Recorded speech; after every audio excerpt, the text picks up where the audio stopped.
Welcome everyone to another episode of the Balance and Empathy Show. We are here today from different countries. The Netherlands, Ashok and Emily are actually in Italy, and Miss Rena from Perth, Australia. So I'd like to introduce to all of you today Emily, who is Ashok's daughter and who is going to join the conversation today. Today we're talking about how to deal with toxic people. First of all, if you're watching the show, please put a comment in on which country you are based, where are you watching from, because we always want to know that. So then, let's get started. Emily, over to you. Please introduce yourself. Hello, everyone. So nice to connect. My name is Emily, and I'm a customer success strategist, really helping to work with companies in the software space to understand what that strategy is to maintain lasting client relationships. So it's a pleasure to be here today. Thank you for having me. Most welcome. We love having you here. And I think your experience can really benefit this conversation about toxic people. The first thing that comes to mind when talking about toxic people, what actually is toxic behavior? You know, and how do you recognize that? Would you like to elaborate on that, Ashok?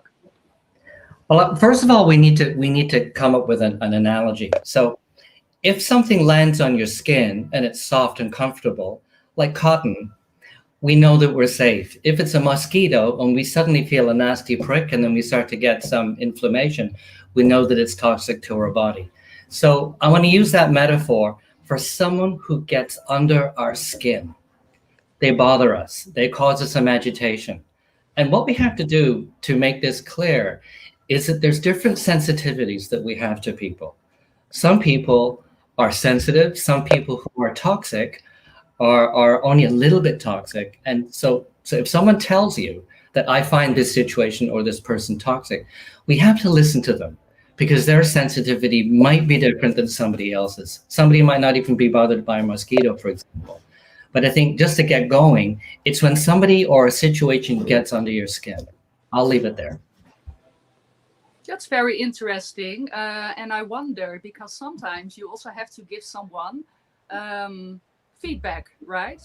And that should be constructive feedback, but that's not always the case. So what is then the difference between constructive feedback that someone maybe cannot take or doesn't want to acknowledge and the real toxic behavior? How do you recognize the difference? Well, I would say that constructive feedback is feedback that elevates the potential of somebody. Destructive feedback is something that decreases the potential of somebody. In other words, it puts them down. So if I'm giving someone feedback, and this is essentially my career, I'm a professional critical feedback giver, is that I always tell someone, this might be difficult for you to hear, but it might be very useful for you to take this in. And if I couch it in those phrases, then people are often quite receptive, especially if there's value in hearing that. And I think what we call it is the holding environment, which is the environment that you create that's safe to be able to tell someone that they need to hear some feedback that they might not be comfortable with. Well, that's a very good explanation. So it's about the way you package it. It's about feeling safe and making sure the other one is receptive to your message. What about also ensuring that when you're about to receive feedback, how can an individual really work towards ensuring that they are receptive in a positive way? So I know everybody knows that one person, regardless what you say to them, they're going to hear something negative, and that might not always be the case. So how can we prepare ourselves when we're receiving feedback to be open-minded and recognize what's toxic versus maybe us being a little bit oversensitive?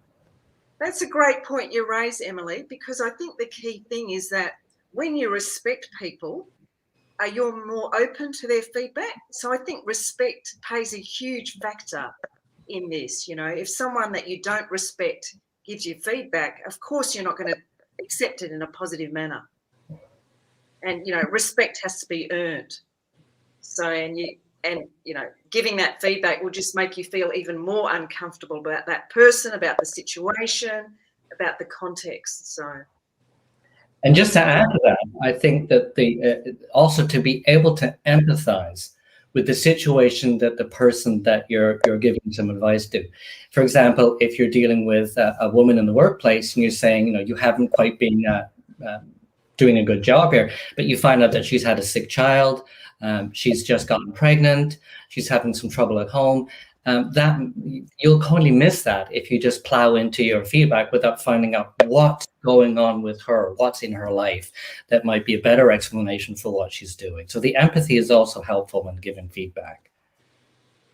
That's very true. But I think it's also very important to recognize if you are the person giving feedback, how do you even recognize that you are the one who is behaving in a toxic way?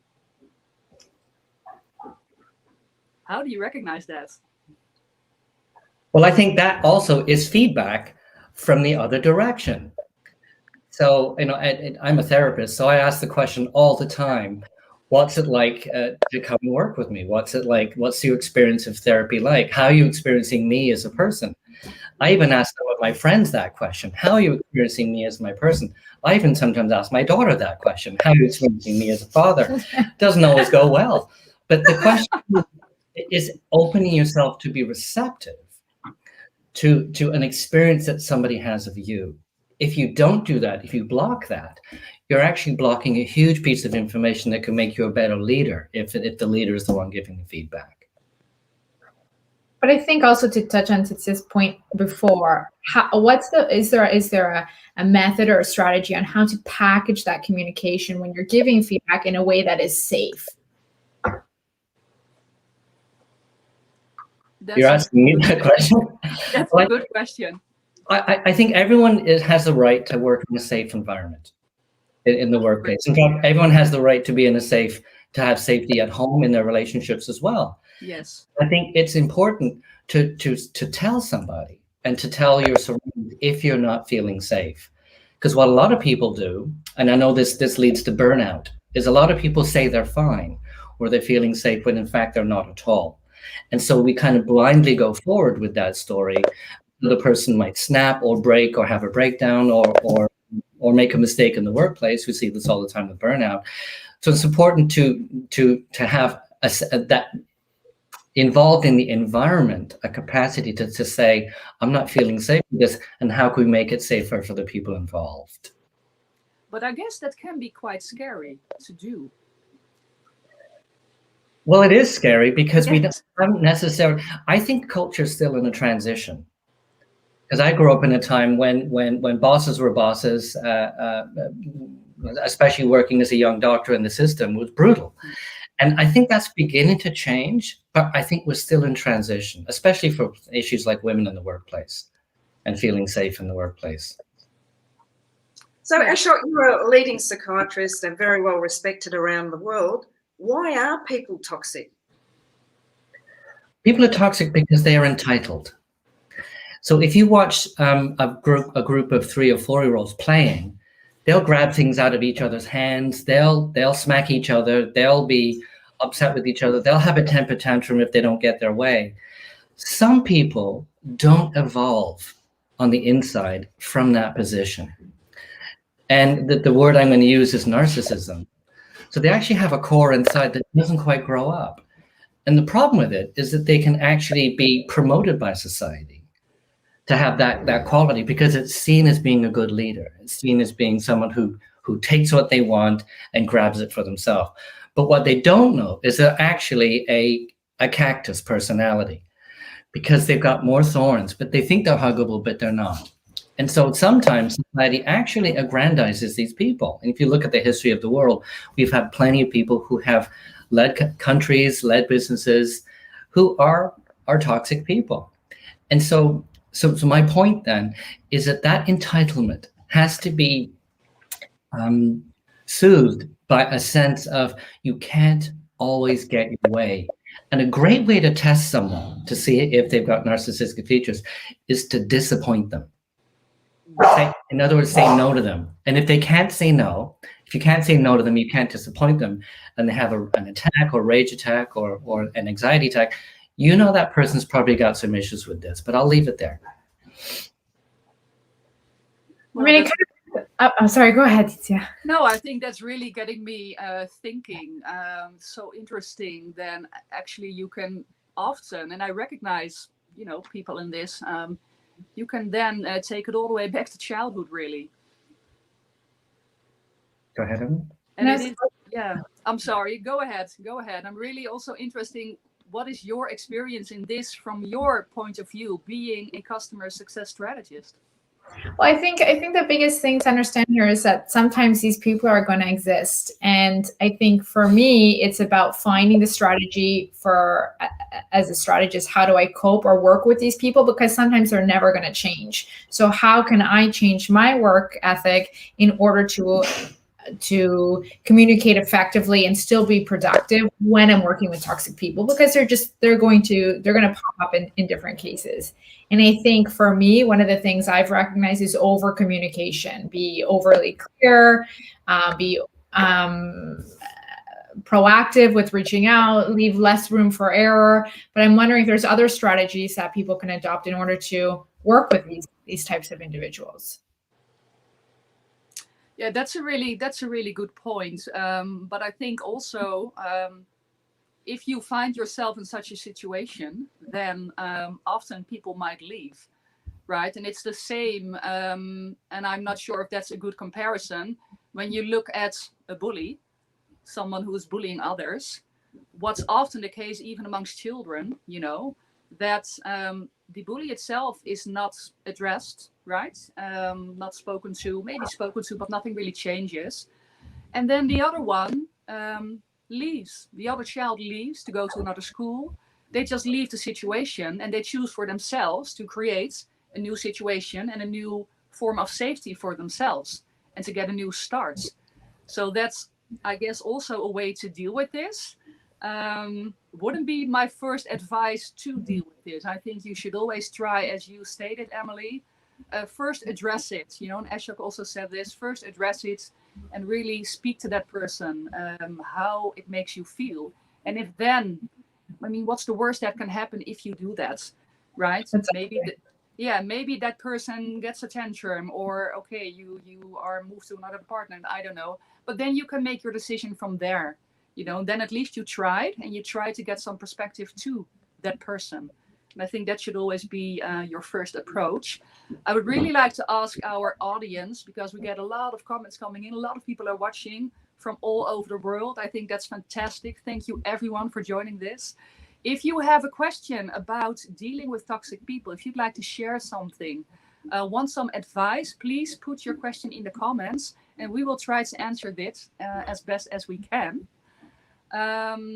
So yeah, moving on. Rena, do you have any experience as we go to the topic, maybe online toxicity? That's also, everyone is online now. Have you dealt with this, and how have you dealt with this successfully? That's a great question. Well, I'm quite active on social media, as you are, Tisha. Yeah. And I personally haven't had that situation where someone has been toxic. They've expressed their point of view, and it's very important not to confuse having a different point of view to toxicity. So I really haven't experienced toxicity in a social media environment, but I have observed it in the corporate world through different people that I've been engaged with. And it's, there's been some leaders in their organisations who have been quite toxic. So the way in which they've dealt with it is that they've approached the person one-on-one, and exactly as you said, Tisha, they've explained and expressed the way they feel. Unfortunately, in the situations that I've observed, that person didn't change their behaviours and their actions, so that person couldn't change the existing environment. What they decided to do was to leave that environment, because, if a leader can't change and if a leader can't see and accept feedback, then what's the point? I just want to make a little point as well, to dovetail back to Rena. What we're talking about is the capacity to modulate your emotions. So for most of us, if we're upset or we're disappointed or we're distracted by something, we try to be calm around the people who are around us. Toxic people often fail at doing that. If they're having a bad day, everybody around them is having a bad day, and so is their dog that they go home and kick. And I think that Rena, your meditation exercise and how devoted you are to that. Part of that, and I'd like to hear your response, of course. Part of that is learning how to be calm, learning how to find that central place of calmness, so that you always have that place to go instead of exploding and getting upset. And going back to the online issue, I think some people find it easier to be direct with people online because they're not in the same room with each other. Yeah. And sometimes there's an advantage to that because you're not in the same room, you're not going to get into fisticuffs with a guy, for example. I notice all my male clients are doing better because we're not in the same room. There's something about when men get together, they're going to fight. That sort of disappeared. But Rena, I'd really be interested in your comment on how meditation helps you with that inner calmness that can help you be. You're not a toxic person, of course, but recognize and also to teach other people to be less upset. Absolutely. So our minds they're full of chatter constantly, the thousands and thousands of thoughts that we have. So if you can imagine your mind at the top of the ocean, where it's choppy, where it's unpredictable, there's so much chaos, that's our day-to-day situation, isn't it, really? What meditation teaches us, and the meditation I practice, which is Transcendental Meditation, is where you take your mind to the bottom of the ocean bed. And that's done through a mantra with a teacher. And you're down there where there's peace, where there's harmony, where you experience deeper form of rest. And what that does is that helps you to release the stress and, all the things that are keeping you agitated in your day-to-day. So what you're doing is you're getting rid of that stress. You're clearing out that cobweb. And then when you come back up to the top of the ocean, you've got more clarity and you can modulate your behavior. Exactly as Ashok said, you've got more control because you're at peace and you've had that deeper form of rest. So I find that very, very encouraging, and it's really helped me a lot. Because we all have stress and we're all surrounded by toxicity. It's just a matter of how we deal with it. Absolutely. I think that's a fantastic answer. But I also want to say balance is another way of managing toxic people. Because if you think of a toxic person as a person who's always slightly off balance, we're always worried about what they're going to do, what they're going to say. We're going to be worried about, are they going to be upset by this? When they come into the office, everyone suddenly is acting and feeling because that person is actually a little off balance emotionally. And I think that recognizing that and finding ways to find better balance inside your emotions, I think also helps toxic people become less toxic and people who are subjected to toxic people to have more calm to be able to cope with them. I think one of the things I've noticed too is that it's really easy to become toxic when you're experiencing toxic behavior. So if you're able to find a solution, whether it's meditation or whatever it is, finding like-minded people in the organization, to find your own solution and to be at peace with your own kind of toxic-free environment, people will follow that. People will see who is more balanced, and perhaps you'll become a natural leader in your space. And I think that it's really important to find the solution and separate yourself and try to do everything you can to not react by becoming toxic yourself. So whatever that recipe looks like, it's about finding that for yourself. And I think that's what's really important here. That's excellent, Emily. And I couldn't agree more with Rena. I think like the meditation, it really makes sure you also put out positive energy. Yes. And people pick up on that. They do. And you attract people, who are at the same energy level. I really believe that. I really believe that. Yeah. So positivity attracts positivity, and it can help the people around you. And I think it's also coming back to the online point and exactly what you said, Emily. It's really important what kind of digital footprints are you leaving behind.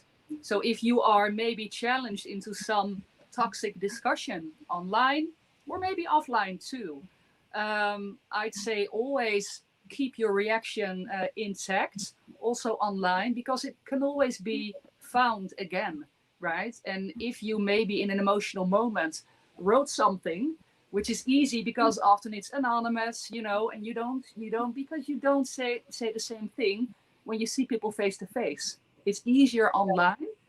It is. You have you dare to say more in that situation, but always be mindful of your digital footprints, you know, because you don't want to leave that toxic footprint.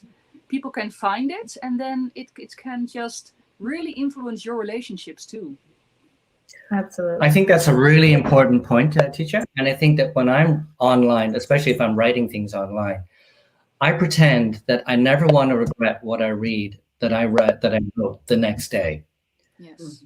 In other words, I don't want to have anything there that I would think, oh gosh, I wish I didn't put that there, because people are watching.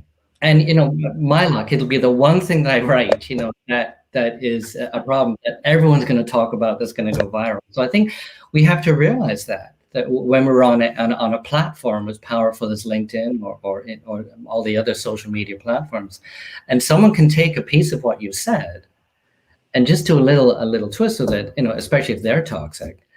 And next thing you know, you're spending your time defending a phrase. So I think what we're trying to say, and I think Emily said it the best, is that if you're a good role model for not being toxic, for elevating the people around you and being a safe person who can give critical feedback, but to be a good role model for that, that's a great education for everybody in the work environment. I think also you have to remember that it's so much harder to go through life if you're angry or have a chip on your shoulder, you're bitter. It's exhausting. So I think that's one thing I always think about, how much easier it is just to be a little bit lighter, let something go. And the second thing, just to echo to Dad's point, is when I'm posting online, I always try to pick people from different social circles I have, whether it's family, my parents, friends, university friends, whoever it may be. I try to say, would this bother my parents if they saw it? Would this bother my girlfriend if she saw it? Would this bother my husband if he saw it? To kind of give myself a little bit of insight as to, is this neutral enough to put somewhere? And that's an exercise I've been doing subconsciously for years on social media, because that footprint never goes away. Once it's there, and people will find it. Yeah. So it's really important to respect yourself and decide who you want to be in person, but also online. Absolutely true. We have a comment coming in from Moses Collins. Moses, thank you so much for watching. And he says, bullying someone is not a good thing to do. The best thing to do is to ignore them. We all know the scorpion stings us when we disturb it or even try to deal with it. So if you know someone is toxic and not good, it's better to stay away from them. I think that's one of the tactics to use. It's not always the option, though. If you are somewhere in a family relationship, maybe, or in a work relationship, or wherever you are, you know, in some kind of collaboration, you don't always have the choice to leave. If you can leave, leave. But if you don't have the option, then it's better to deal with it, you know. So thank you, Moses. I'm going to see in the comments if there are any other questions. Let me see.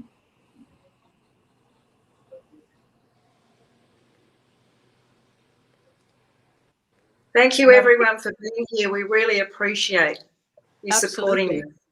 Absolutely. Another comment from Moses. Thank you. He's really involved in this show. Really appreciate it, Moses.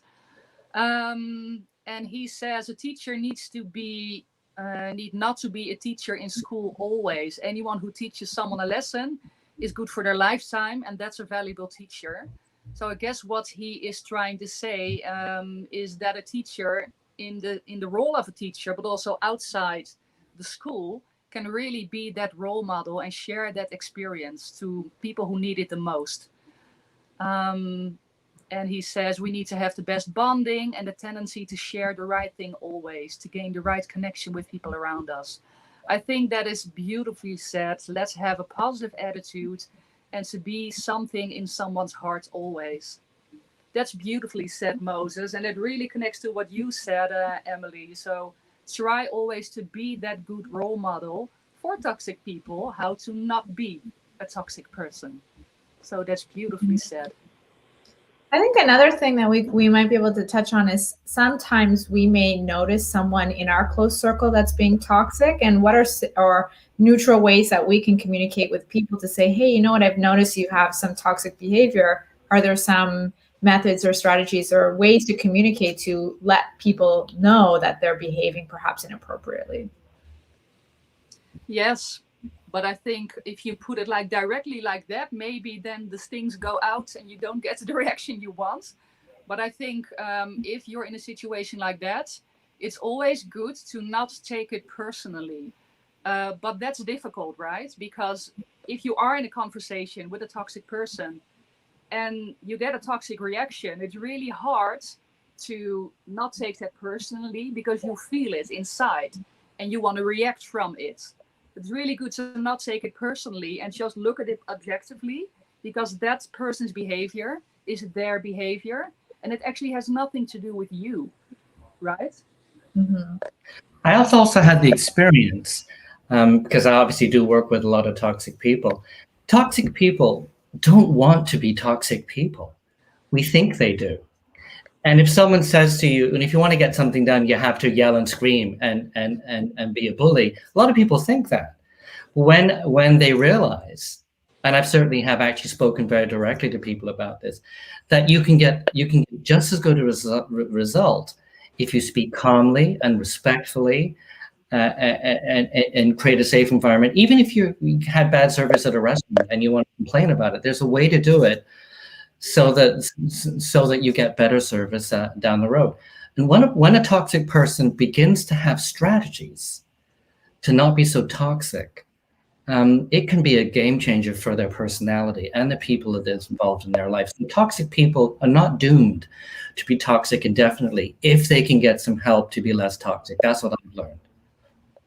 Just to your point, Ashok, what I have found from my observation is that toxic people tend to be doomed. There's so much bad luck that comes to them. It's quite incredible.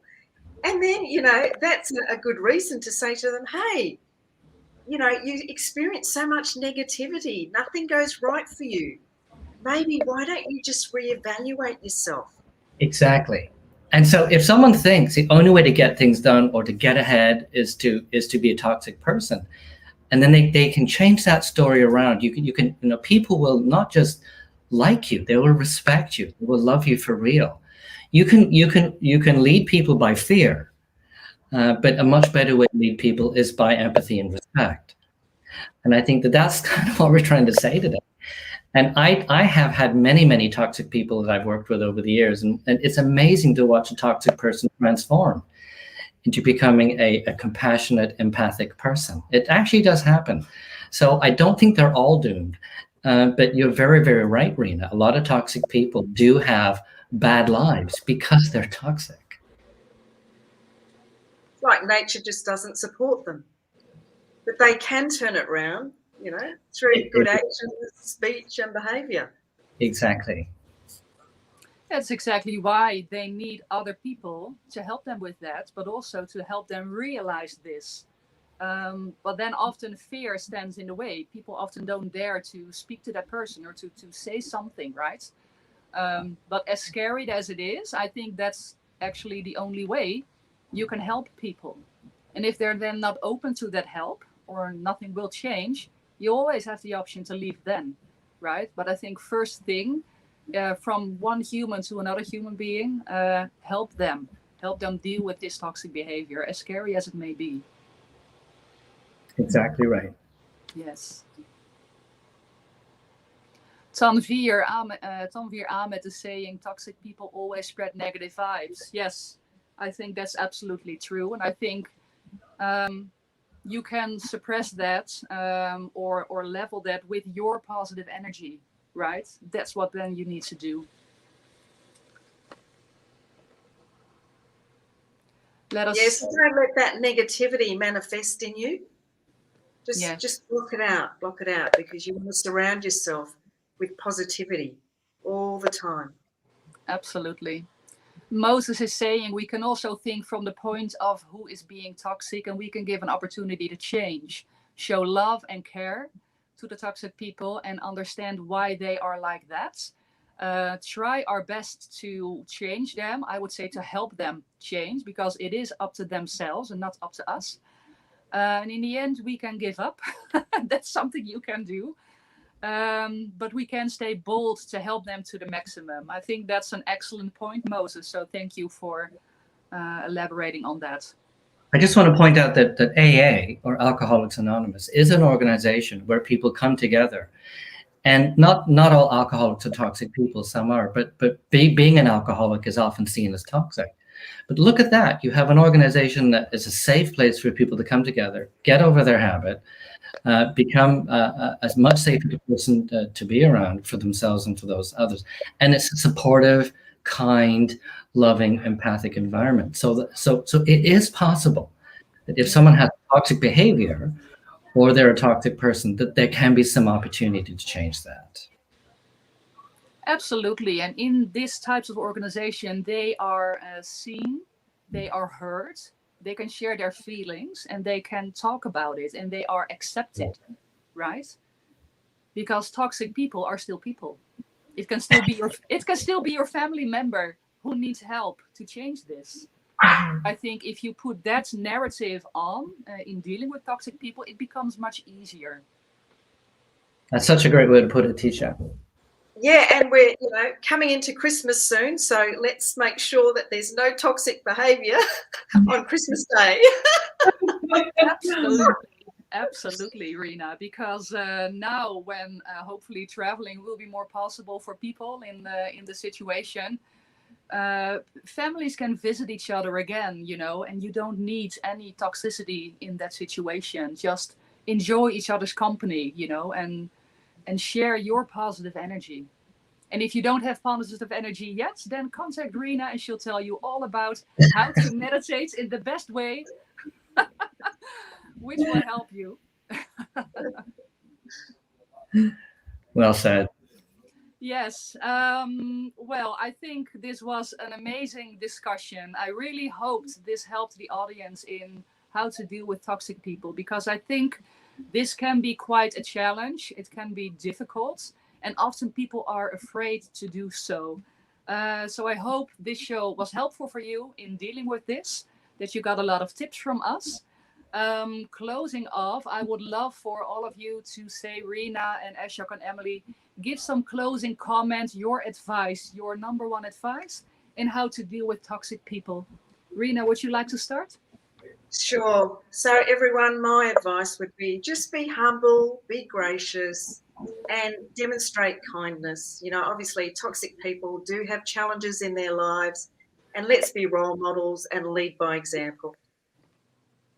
Fantastic, Rena. Emily? I'll echo Rena. I think it's just about being the best version of yourself that you can be every day, and being patient with those that maybe are trying to change, and just try to be the best version of yourself. Other people will notice and other people will follow. Fantastic, Emily. Thank you. Ashok? Well, I'm going to echo what we've all said. I think being a role model and using empathy doesn't always change things, but it makes it easier for you to cope. And if something doesn't change, at least you have an explanation so you can modulate your own emotion and be a better role model to the people around you. Well, those are excellent advices. And if I'd like to add to that if you fear in dealing with the situation, please put fear aside, because, you stepping in and helping that person to see what their behavior is doing may be the only way that helps toxic people. So really look at it objectively and try to help those people and see it from that point of view. So thank you everyone so much for watching. We'd love to see you again in another 2 weeks. And if you have any questions, just put them in a chat and we will try to answer them afterwards. Thank you for watching and see you in 2 weeks. Bye. Bye-bye. Bye.